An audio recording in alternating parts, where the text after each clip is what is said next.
Welcome, everyone. My name is Madeline No. I'm with NetHope, and we welcome you to another NetHope Solutions Center webinar. Today, we'll be talking about takeaways from the 11th ICT4D Conference. This is part 2 of a 2-part series, and we'll have guest speakers from Chemonics, ICRISAT, Mercy Corps, and NetHope today. Before we get started, we'd like to go over a few housekeeping guidelines. Please keep this session interactive. You may post any questions or comments in the chat window, and we'll have a Q&A discussion toward the end of the session. And look for a follow-up email with recording and collateral coming later today, and will be posted on the NetHope Solutions Center. And we also ask you to please answer our webinar satisfaction poll. We appreciate your comments, and it helps make this series even better. WebEx does have an external site warning that comes up when you leave the event, and we appreciate if you just click continue. It's a safe WUFU site to go to, and we'll remind you about that at the end of the session. And with that, I will turn it over to Sonia Rutzel from Catholic Relief Services.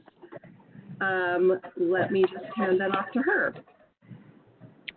Thank you very much, Madeline, and thank you very much, NetHope, for hosting us again. So yes, as Madeline already explained, this is already part 2 of our webinar series discussing the key takeaways and lessons learned from the ICT4D conference, which took place in April, May in Kampala this year. If you missed part 1, which focused on digital diversity with Plan International, humanitarian response with NRC, and a donor perspective of DFID, I will share the link now in the chat box so you can see the recording.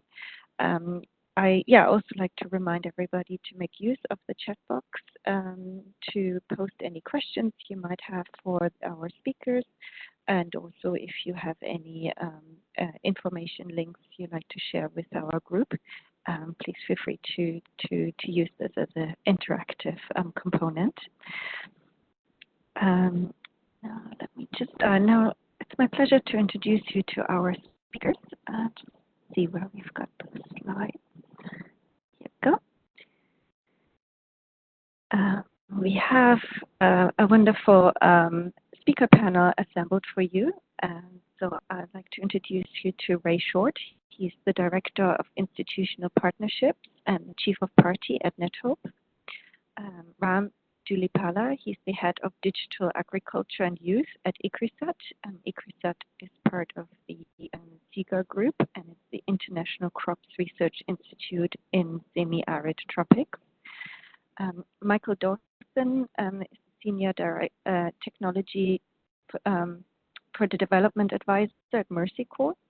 And Jessica Oy is a Project Manager at Chemonics International. And I will be covering different conference tracks we had at this ICT4D conference and sharing the key takeaways. And as I said, please, feel free to post your questions. We will have time for Q&A after all the short contributions or presentations, and hope to make a very interactive discussion with everybody. So without further ado, I will pass on to our first speaker. Ray Short will be sharing the key takeaways from our new conference track on responsible data and information security. So over to you, Ray, please. Good morning and good afternoon. And Sonia, thank you so much for that kind introduction. As Sonia had noted, topics around information security, privacy, and responsible data have long percolated at the ICT4D conference. And so this year, in partnership with DAI, we decided it was perhaps time to have a dedicated track to this. Sonia rightfully suggested that I speak first because many of the takeaways from our 15 sessions are cross-sectoral, and a lot of the topics that we discussed were peppered throughout these other sessions and these other tracks. So I'll try to go really quickly because I'm sure some of these themes will be repeated by my colleagues, and it'll also give some time for a Q&A at the end. There really were 5 areas, key takeaways from our sessions, and I know that there's some speakers from our sessions on today's call, so in advance to those that are participating and listening into this call today, thank you. The first main takeaway addressed issues around approaches, guidelines, and good practices for how to apply responsible data to our work.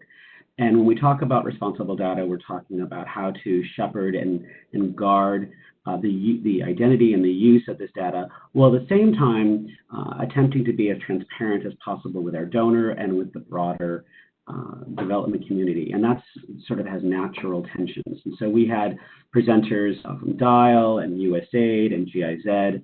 We also had a presenter talk about the principles for digital development, which most of us are familiar with and have been talked about at length.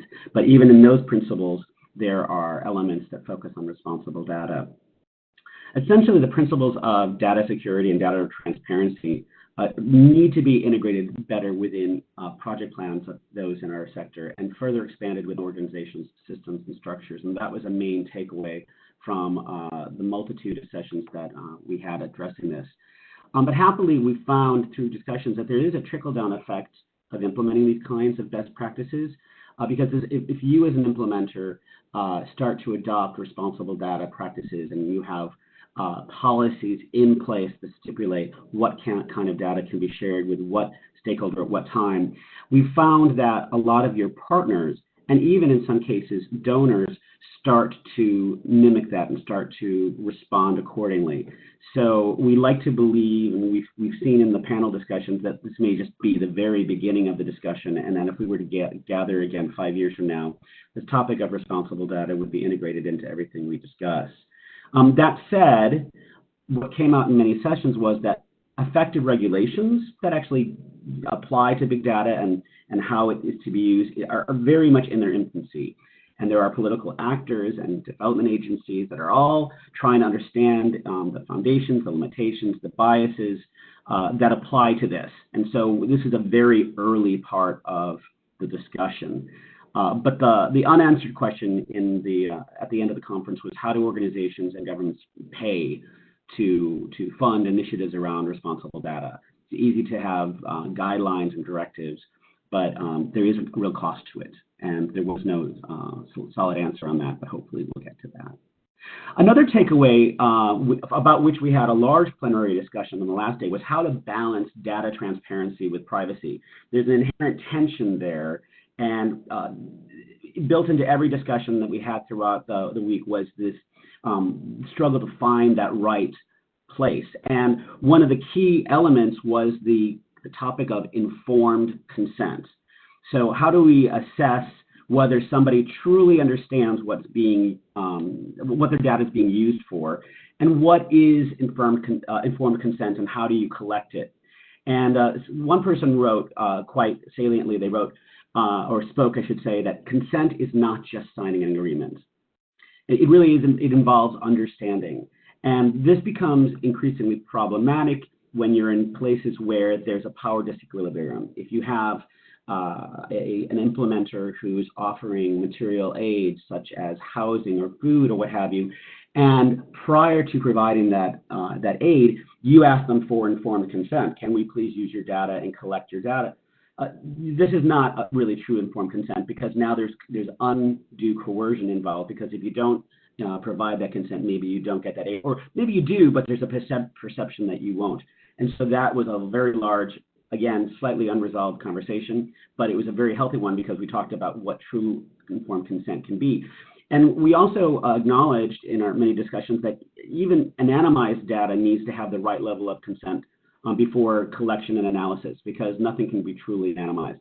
So by and large, and in line with the principles for digital development, it was concluded that the only appropriate approach is to collect only the data that you need and then to destroy it as soon as possible. And there were several who mentioned that there is technology available that can be used to automate this process and to scrub personal identified information from records being used. And as leaders in the application of technology in the development sector, we should be turning to technical solutions to also sort of forward this element of data protection.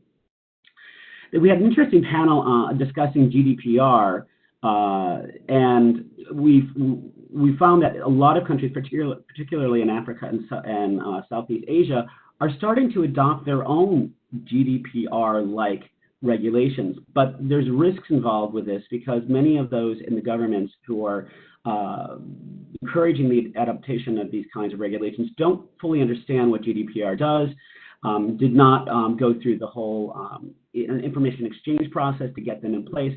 And so these are all sort of butchered regulations that in some cases can actually do more harm than good. And yet it's imperative that implementers and NGOs know what these are and know what they apply to. And part and parcel to that is the problem of trying to encourage data transparency without creating harm. And there were many that acknowledge that NGOs are competitive, right? That we compete with each other and that we can at times resist data transparency out of fear that reduces our competitiveness. And so we have to sort of factor that into these conversations about how do we protect data and yet at the same time be transparent. And there was generally a bottom line consensus is that as an industry, we are prioritizing data openness and innovation and transparency because that is what some of our donors are asking for, and that's sort of the easy path, and we're doing it presently at the cost of privacy. And so there was a clarion call from many organizations, including USAID, saying that organizations need to establish data sharing standards to control the wider distribution of private data. And that just has to be something that is done quite urgently. Bottom line, and this was repeated through many of our sessions, is that awareness of this topic is lacking. Somebody said, a great quote, they said that we assume that we are not doing much harm since we are in the do-good industry. And that maybe we collectively need to take a step back and look at the bigger picture to ensure that we are in fact not doing harm unwittingly.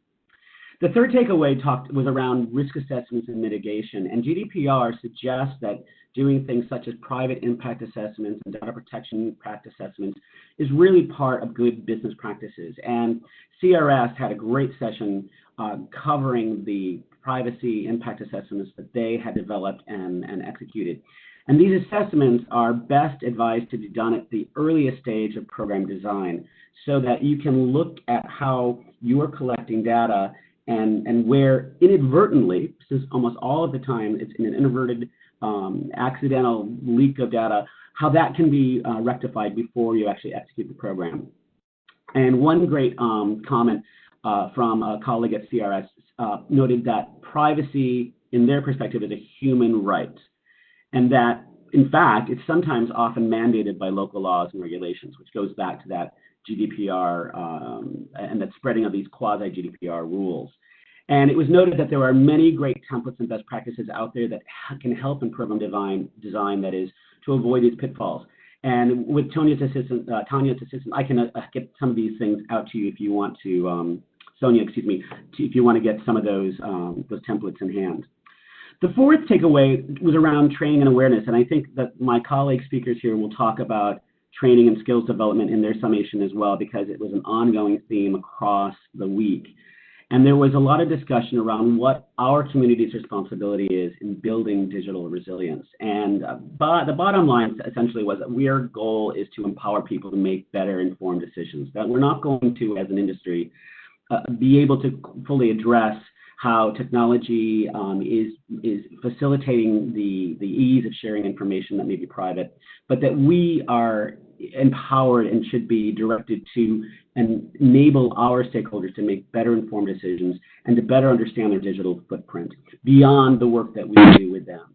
And that a repeated note was that the best way to do this is through mentoring and repeated iterative training, that one-up trainings often don't work.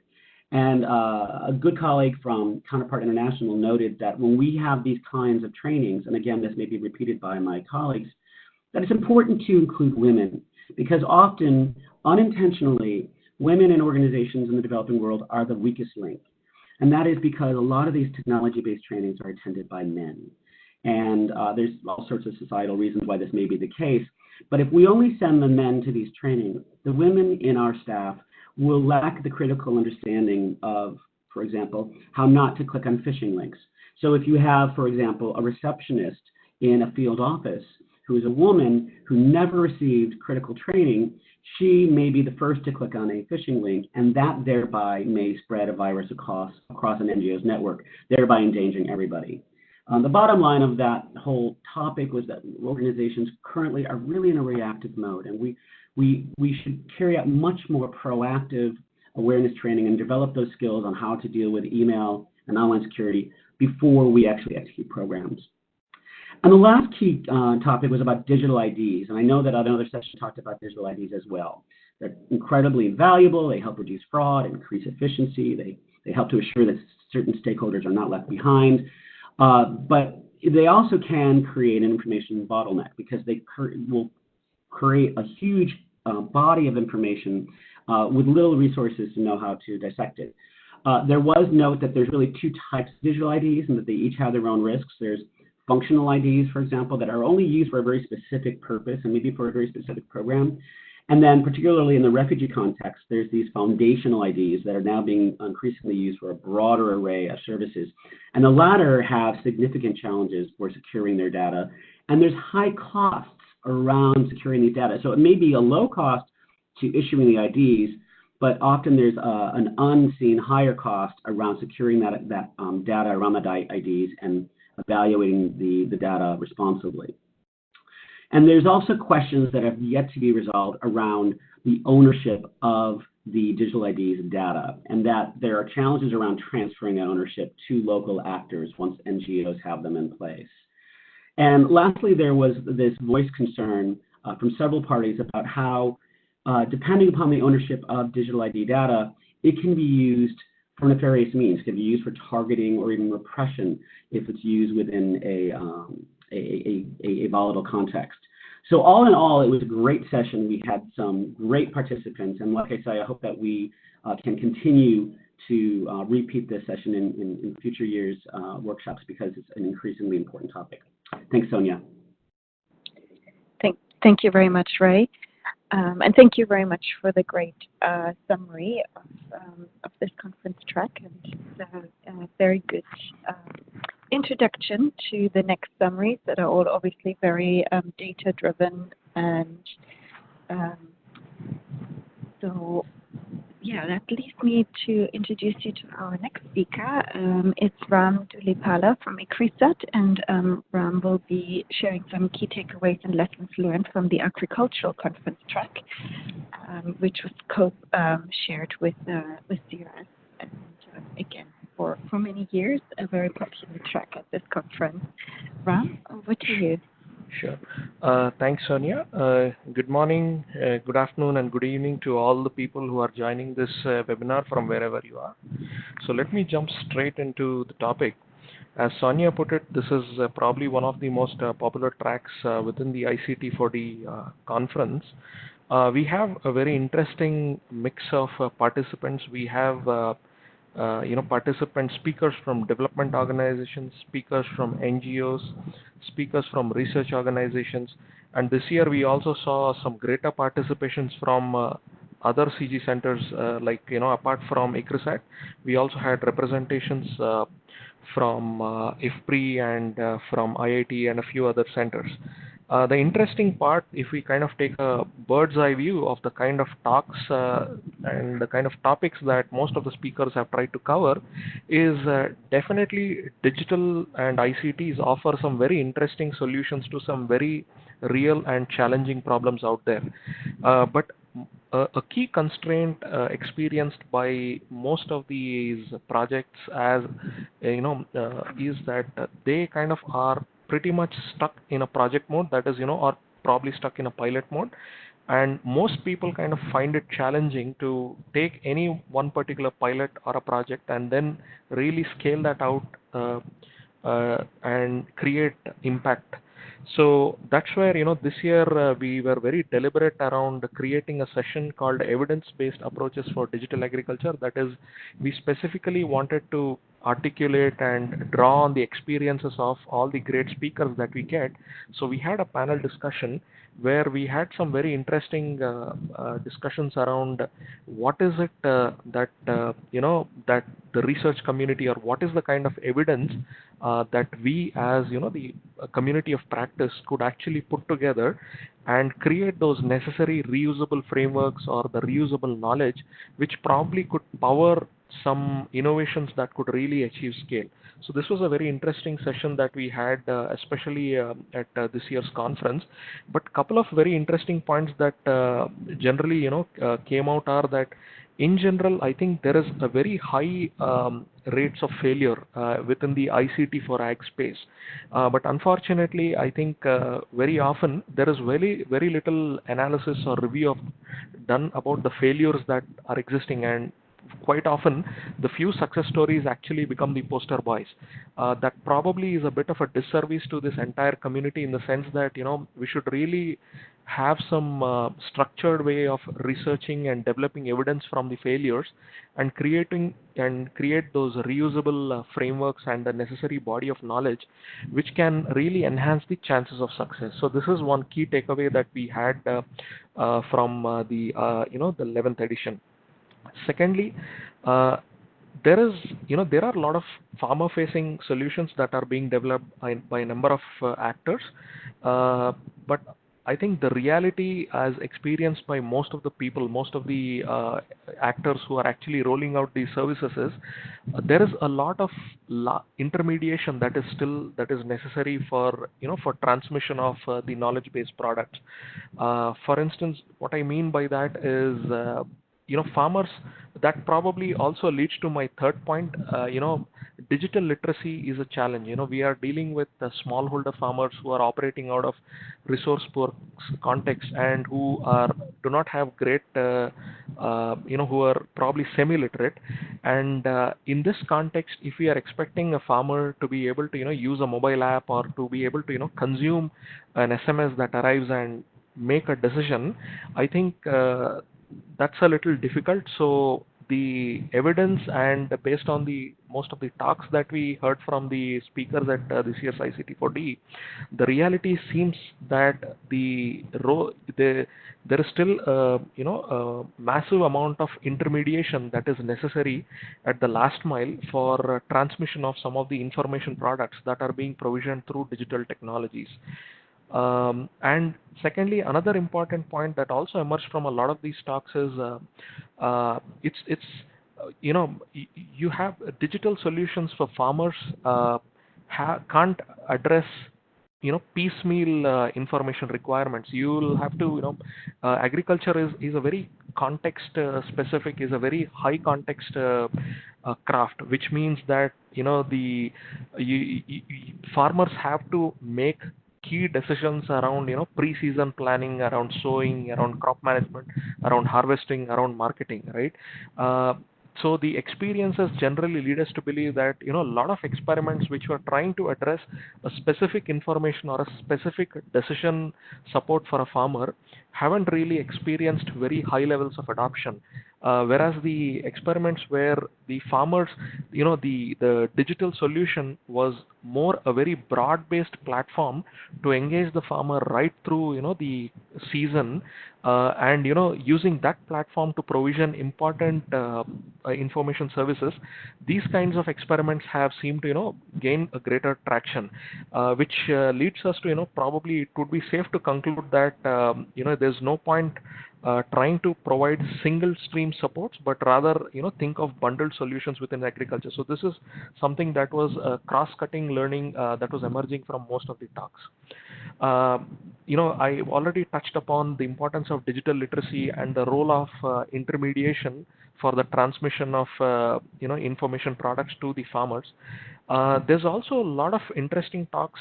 We've seen that the UAVs and drones, which have being very, very popular, are also finding very broad applications within agriculture, and there is a lot of innovation, a lot of new services that are emerging around the use of UAVs and drones even in African countries around agriculture. Drones can serve a lot of important use cases within agriculture, ranging from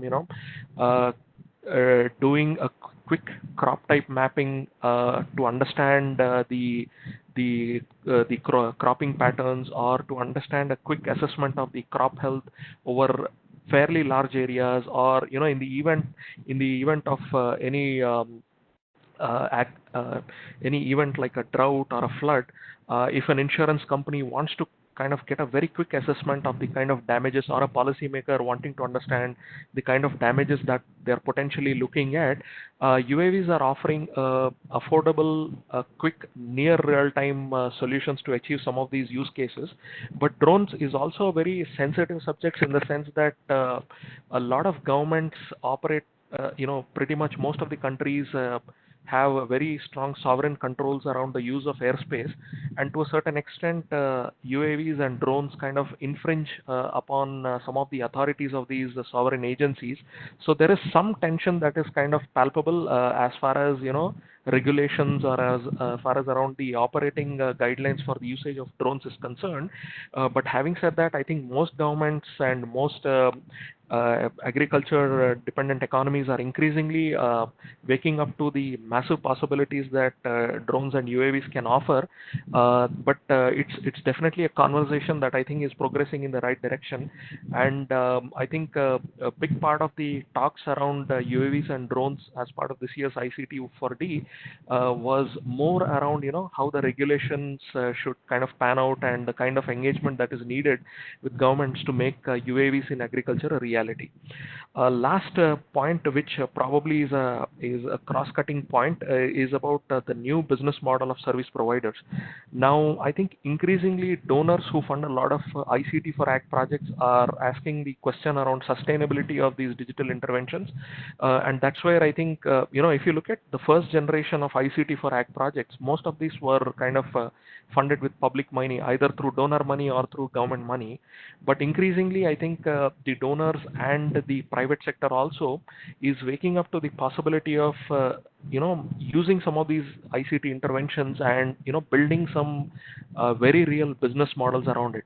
So there was some discussion around especially a few very interesting talks that kind of were speaking about the potential business models that could be interwoven around different digital interventions. But most broadly, I think the recurring theme across most of these conversations around the business model is the disintermediation. That is, you see the emergence of digital marketplaces that are trying to connect the farmer directly with either an input supplier or directly to an end consumer, and basically kind of disintermediating that entire the supply chain, and creating some cost savings, and that cost savings is then being kind of explored as a potential transaction fee. So these are some very interesting and emerging business models that were presented as part of this year's talk. So that pretty much is what I wanted to cover. And Sonia, thanks again for this wonderful opportunity. Thank you very much, Ram, for your insightful summary.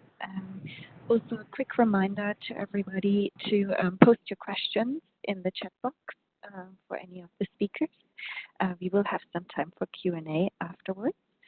But first, I would like to introduce you to Michael Dawson from Mercy Corps, who are co-leading the Digital Financial Inclusion track, and Michael will share the key takeaways from this track with us.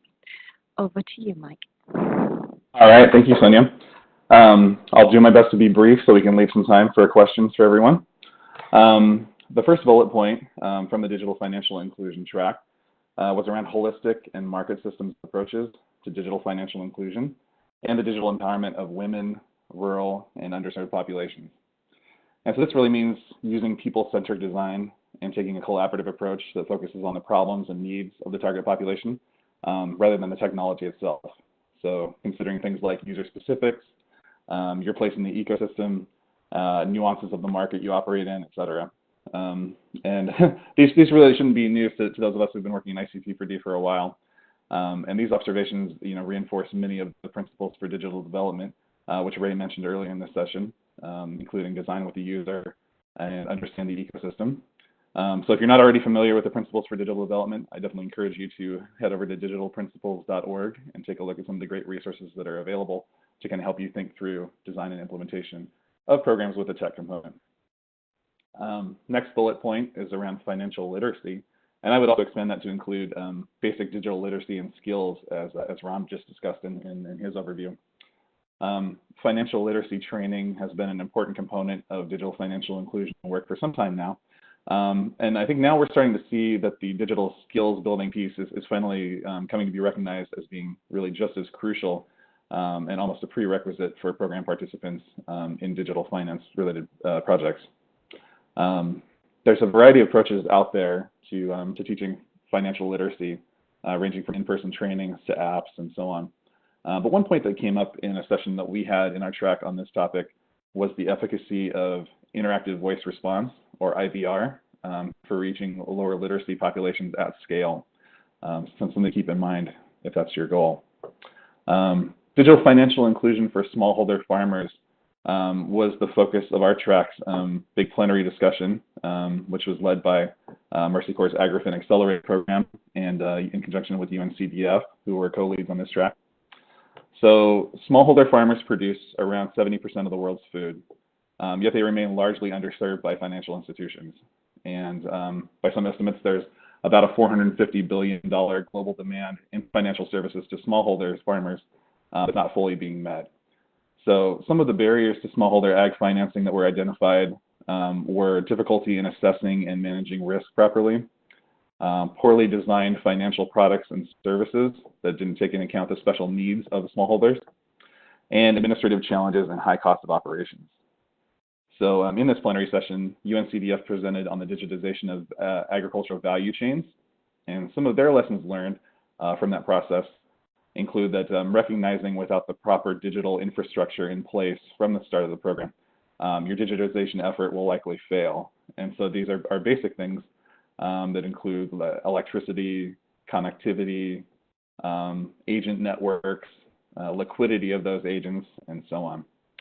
And to drive digitization, you really have to focus on key actors in the value chain. You want to ask yourself, how is the value proposition compelling for the farmer? So payment digitization alone is not by itself, it's not a compelling value proposition for them necessarily. So we have to, I think, go beyond providing a mobile wallet to sort of include value-added services, things like microinsurance, information services, weather information, market prices, and so on. And sort of taking a community-wide approach to digitization. Another one of the takeaways from UNCDF was that developing the digital solution itself is not the biggest challenge. It's really, behavior change and social and cultural norms, gender issues, et cetera. Although there are significant regulatory and policy challenges for rural and low-income populations, overall, everything it's complex and it takes time. But ultimately, if the service is useful and the value outweighs the cost, farmers will adopt it. The next bullet point is around emerging technology to support digital financial inclusion. And under this, we talked a lot about kind of alternative credit scoring and sort of AI machine learning applications for that. So a lot of orgs right now are working on alternative credit scoring models, and they use a variety of approaches. These are often centered around things like tracking cash flows or agricultural outputs from smallholder farmers, or even kind of analyzing their social capital. One organization that presented in our track, Arifu, is kind of taking an interesting approach to this problem by using machine learning to analyze users' understanding of financial literacy trainings to determine creditworthiness. So I think that's going to be interesting to kind of watch and see the levels of accuracy that they're able to reach as their systems and their algorithm kind of improve over time. The last bullet point on the slide here is around digitizing traditional financial systems. And so this is a nod to rather than implementing Western financial services models, this is really about being sensitive to things like Islamic banking or utilizing kind of traditional financial services like Roscas and tontines that may be more familiar to program participants. So really meeting them where they are. And beyond these bullet points, one thing that I really wanted to share that emerged from a session in the digital financial inclusion track, it's not necessarily directly related to digital financial inclusion, but really applicable across the board, was a comment from Paul Musser, who's the Senior VP of Public-Private Partnerships at MasterCard. And he began his breakout session presentation by emphasizing that the Sustainable Development Goals won't be met without more and deeper engagement with the private sector. And he really emphasized a shift away from the usual bilateral partnership model to more multilateral partnerships. And of course, this came with a caveat that multilateral partnerships are more difficult, but tend to be longer lasting and more impactful. So deep engagement with the private sector actors, has always been a key component of digital financial inclusion work. So it wasn't a surprise to hear that from MasterCard, but I think it's worth calling out the need to kind of deepen our relationships with the private sector, and doing so in a multilateral fashion. That's really important takeaways from this year's conference, and an indication of the direction things are trending in the development sector in general. So with that, I'll hand it back over to Sonia to introduce our final speaker. Thank you very much, Mike. And yes, as you said, we are at our last presentation before the Q&A. This again is a new track we established this year, looking at supply chain. And Jessica Hoy from Chemonics International will give an oversight. Jessica, over to you. Thank you. Thank you, Sonia. And thank you everyone for joining. I'll also try and keep myself brief so we can have some time for a Q&A. As Sonia mentioned, supply chain is a new track for the ICT4D conference, and I think it's very important that we started to talk about it since it is so cross-cutting across the health sphere and also with education and agriculture. And so we have some really interesting conversations on how we can leverage ICT to improve our supply chain and also meet our program end goals. So I'll go ahead and go right into the first takeaway, which talked about data analytics in the supply chain. And I think that was very much an overarching theme across all tracks on how do we use this data and how do we provide a simpler landscape for data analytics, and how do we advance our supply chain information to make real-time database decisions. And so there are a lot of questions on how there are overwhelming amounts of data analytics tools. So how do we choose the right one? And how do we prioritize data and where the demand is? And so I think there are a lot of interesting examples on how we use this data, and we don't just collect the data, and we really are intentional about how we collect the data and how we present it too. And so there are a couple of examples across agriculture and across humanitarian response on how we can create a data ecosystem and how we can triangulate things like health data with supply chain data to really help with the outcomes that we have for programs and for development, really. And there are also examples on how we can use optimization and how we can use that to consolidate things like regional distribution center networks. And this not only creates efficiency, but it also can create huge cost savings in warehousing and logistics. And so I think that's something that's very cross-cutting and something that we continually ask on how we can use these huge data sets to make a simpler landscape for both data analytics and for insights. And so to constantly ask those questions, I think we came with the takeaway that it's very important to keep evaluating the data that we're getting from the supply chain and how we can optimize how we're rethinking how we're managing it. This brings me to our second key takeaway on emerging technologies and innovations. And so this is also how we rethink and we manage the supply chain. So I'll touch upon a couple here. So as we mentioned before, I think drones and unmanned aerial vehicles are kind of the big thing right now in development. And so it also can have this application to supply chain, especially when we're working in countries without a lot of infrastructure. So we're working in rural settings where it's hard to get through roads, or it'll take a long time to get to the most vulnerable populations in certain countries. And so we're looking to use drones, and there are some interesting sessions on how we can pilot this and how we can transport things like health commodities, which have a high need to be transported in a timely manner. And how we can integrate it into existing supply chains. And I think a good takeaway from one of those sessions is that we're not just piloting it, but we're also trying to pursue the sustainability and the adoption by private sector, and also looking to improve things like health outcomes. So we're not just talking about these technologies, we're thinking about them in a realistic way. I think another good example of that is Internet of Things and how we're using those things like temperature sensors, and so how we can look at issues throughout the supply chain, such as temperature and humidity data, and how that can, throughout these trucks in a lot of these countries, it can limit the visibility and increase likelihood of product degradation, and also prevent opportunities for corrective action. So what these Internet of Things can do, or IoT, is to be able to monitor in real time things like temperature and humidity throughout the supply chain. And we can look at the issues that are really happening and provide solutions at real time. And to kind of go into our last emerging technology that I want to touch on is the blockchain. And I think it's been thrown around in a lot of conversations. And I think we had a really interesting discussion at the conference on how can we really use blockchain, and how can we really apply it to our programs that we have now.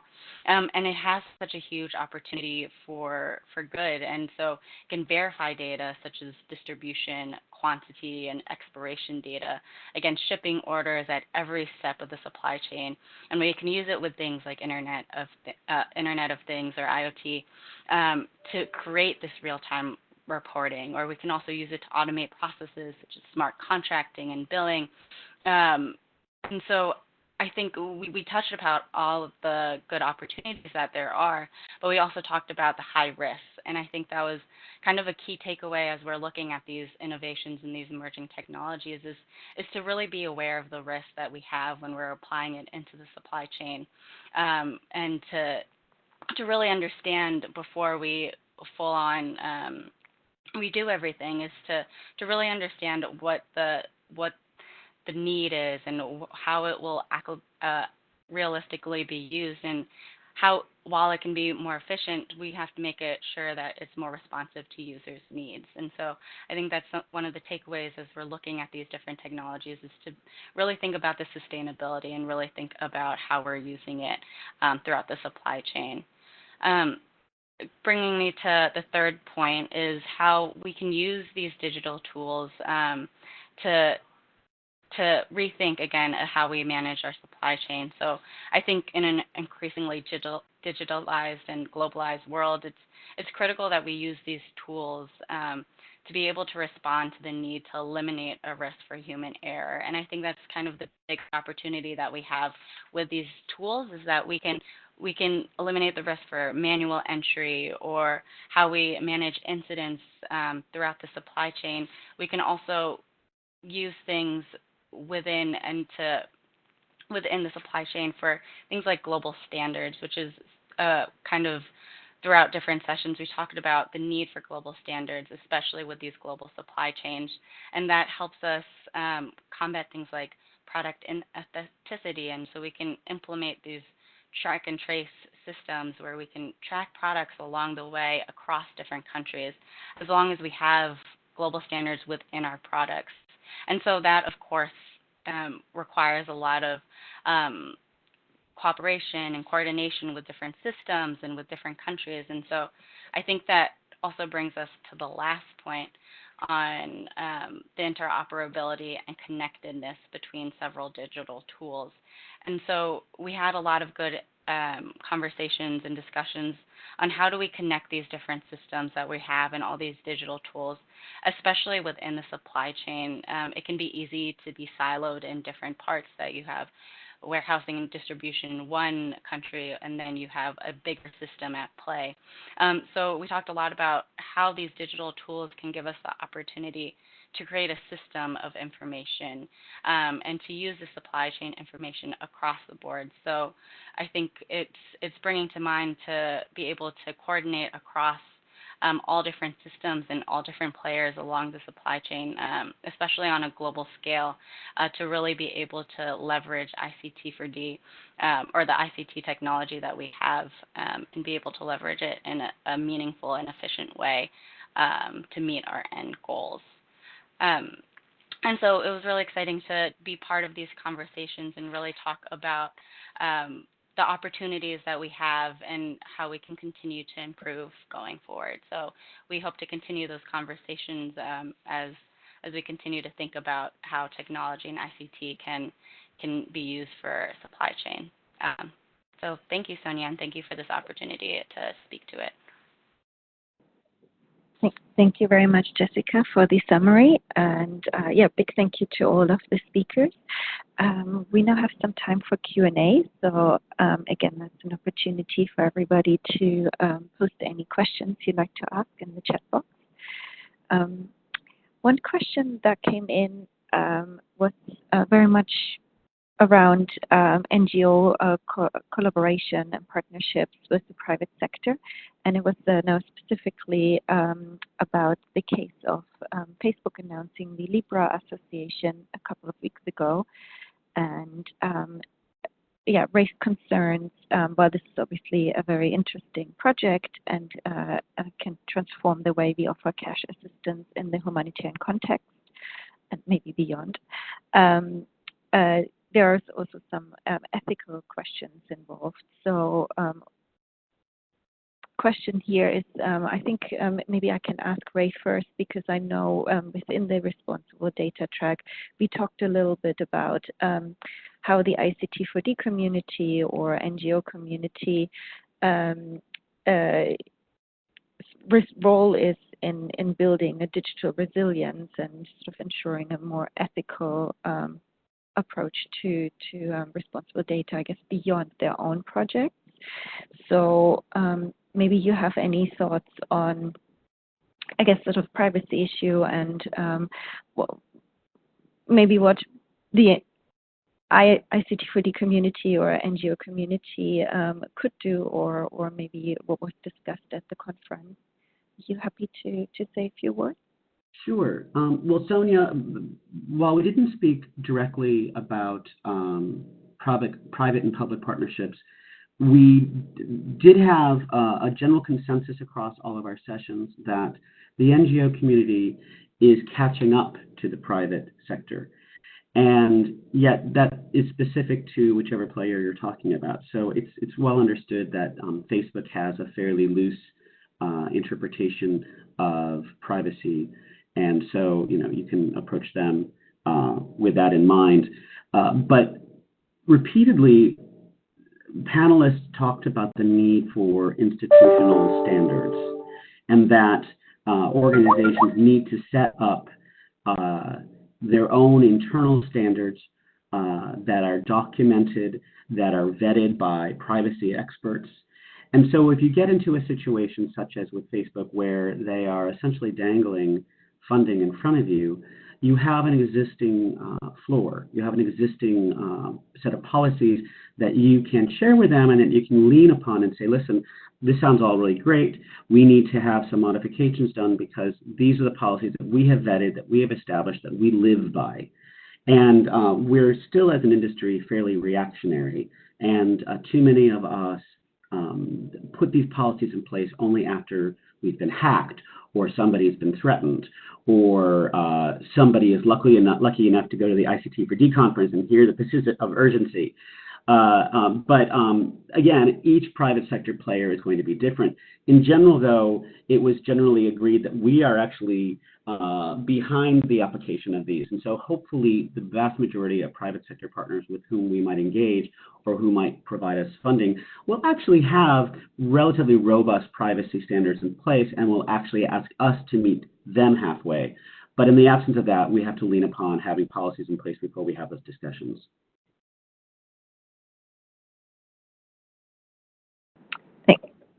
Thank you, Ray.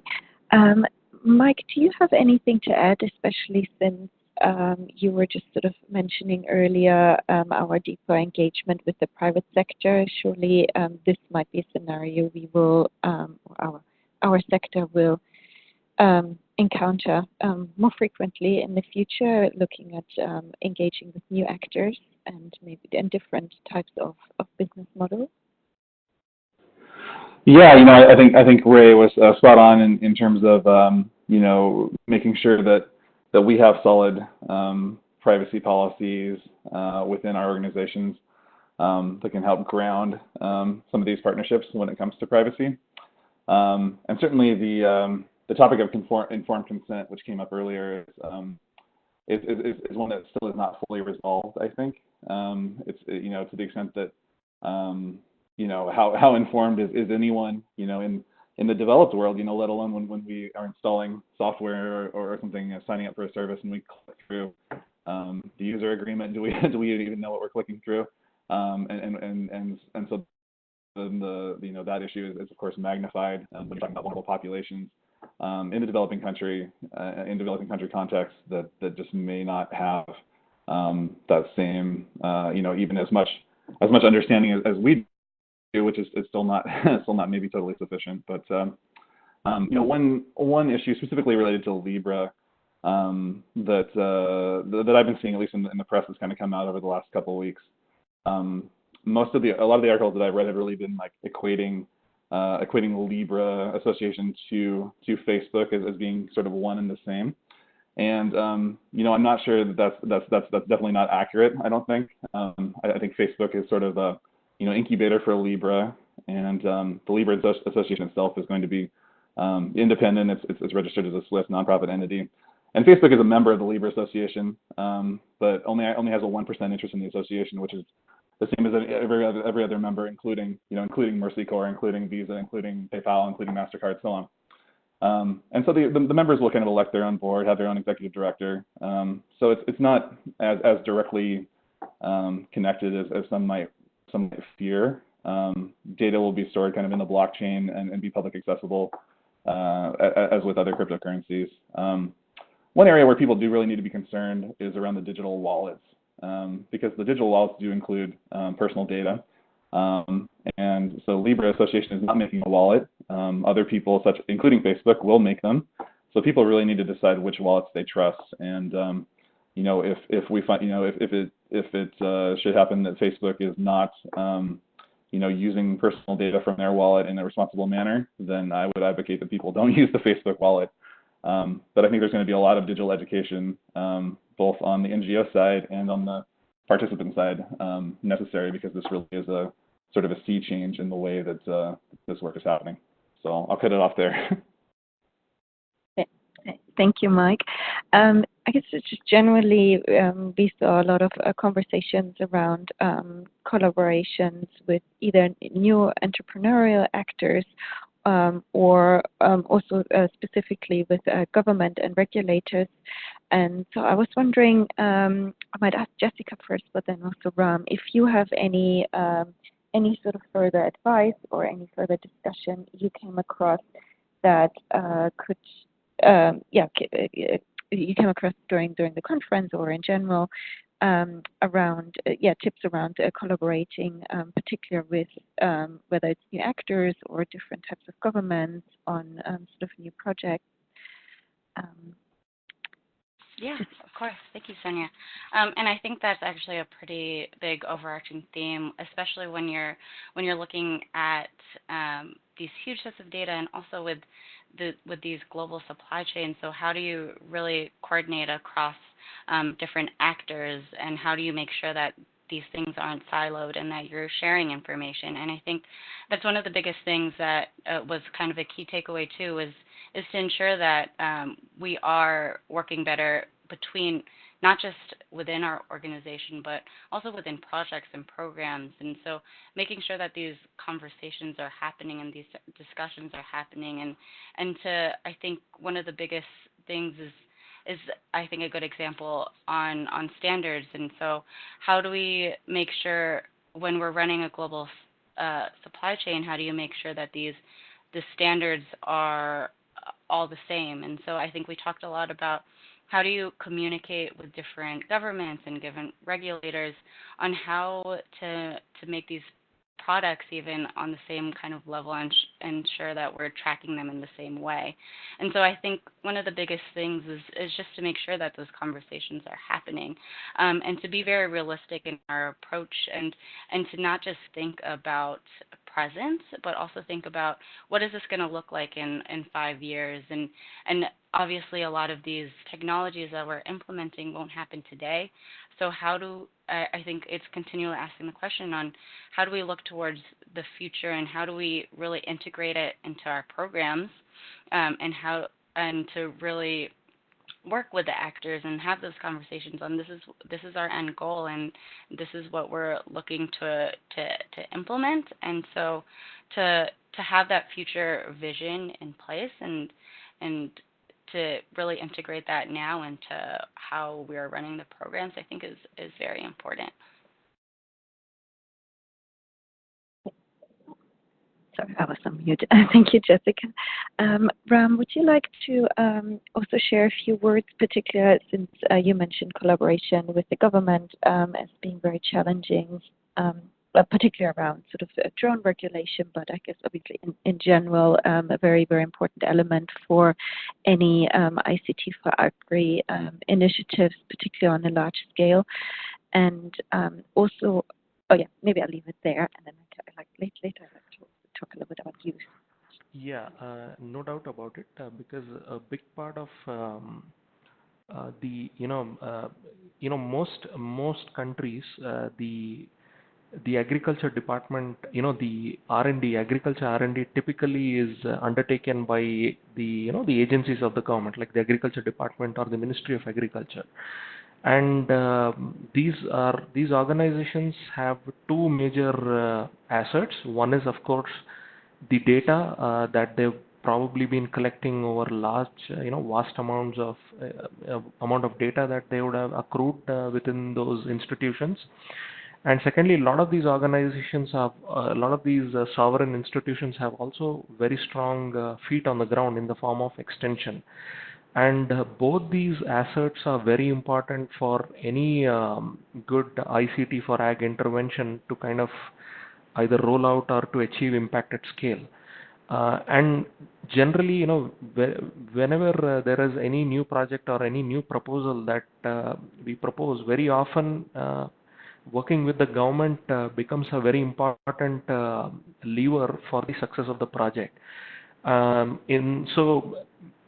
Most of the talks, and in general from our own experiences, government also, there is we just have to be a little more patient and learn to bring them on early on board, right during the drawing board stages, at the stage of project creation, so that there is a certain level of trust that the government has, there is a certain buy-in that exists across all the levels of the government around the project implementation.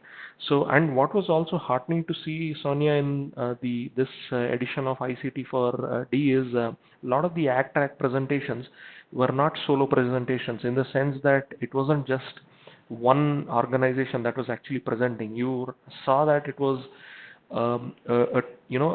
people across different organizations that actually came together and were actually delivering their talks. And also, agriculture probably is such a complex domain that no one organization will have the complete skill sets that are necessary to create a holistic solution, right? So you definitely need the tech companies that can come and build out those solutions. You need the government agencies to bring in the data and the extension. You also need neutral organizations like the CGIAR, which can, which have the convening power of building different, bringing together different organizations. So in that sense, collaboration is probably underappreciated aspect. It's a very important soft skill that any good consortium needs to have to deliver a project successfully. So those would be my my thoughts on this. Thank you. Yeah, very, very strong points.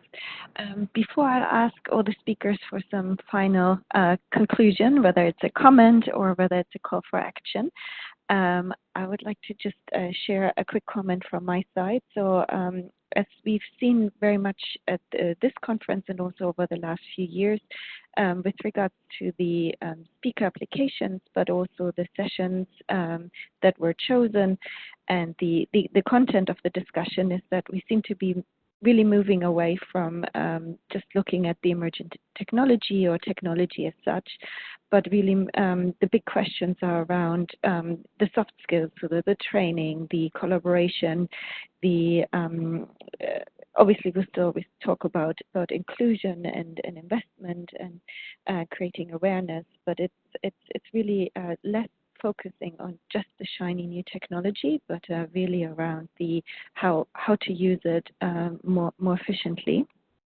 That's sort of kind of my little oversight. But now I'd like to ask each speaker for a brief summary or a call for action, and I will start as we started earlier with Ray, if you have anything to share. Well, Sonia, I would just simply repeat that excellent summary that you just put forward, that we are in the do-good industry, and yet we can inadvertently do harm, and that focusing on those soft skills is critical. So setting up internal policies organization-wide that are endorsed from the highest level that focus on how you work with data is important. And then building into your project design and your project budget at the very early stage, training on how to work with that data in a responsible manner will help to mitigate potential harm. Thank you. Ram, do you have anything to add to your last comment? No, I think, Sonia, I second the excellent summary you have given, but just would like to underscore that technology is only an enabler, right? Solving a problem, yeah, technology is important, but there are many other important aspects, around capacity building, around collaboration, around managing projects, around managing relationships. And, it's also a lot about, trying to create a lasting impact. It's, don't think in terms of creating a one-off solution, but think in terms of, how do you embed the solution for, a much longer term and to create a larger impact at scale. So those would be my final thoughts. Thank you. Mike, any final thoughts?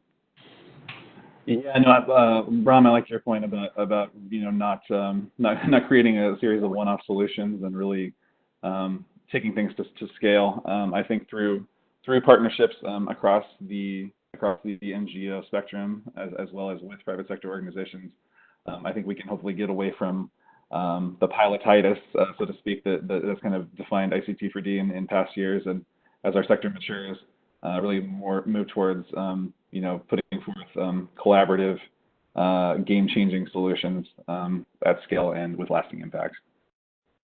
Thank you. And Jessica, any final thoughts? And so I do want to echo my panelists in the fact that technology doesn't just happen in its silo. We're here implementing projects and programs that have a real effect on a lot of people's lives. And so I think when we're implementing and discussing about this, I think it's always very important to have the user and the end user at consideration, and to really think about how it affects everyone, and especially the beneficiaries of these programs. How can we really leverage technology, but also how can it really be human-centered and have the user at the forefront of it and at the center of it.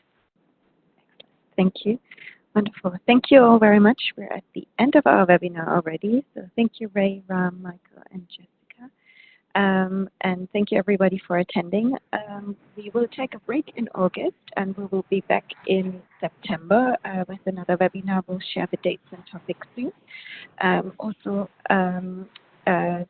We will be back with the ICT4D Conference next year, end of April, and we'll share the deadlines for call for speakers and registration in the fall or autumn, depends on where you're based.